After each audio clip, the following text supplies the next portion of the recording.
To apply for the Chase Sapphire Preferred Credit Card, follow these steps. Visit Chase website. Go to the Chase website using your computer or mobile device. Navigate to Credit Cards. Hover over or click on the Credit Card section in the top menu. Find Sapphire Preferred. Look for the Chase Sapphire Preferred Card in the list of available credit cards. Click on it to view more details about the card.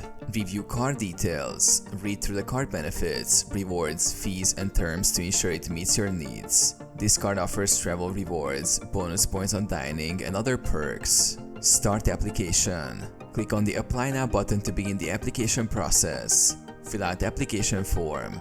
Provide the required personal information, including your name, address, date of birth, social security number, income details, and employment information. Ensure all information is accurate. Submit the application.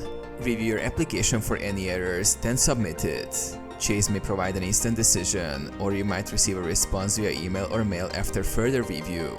Wait for approval. If approved, you will receive your Chase Sapphire Preferred Card in the mail within a few business days. Follow the instructions to activate it once received.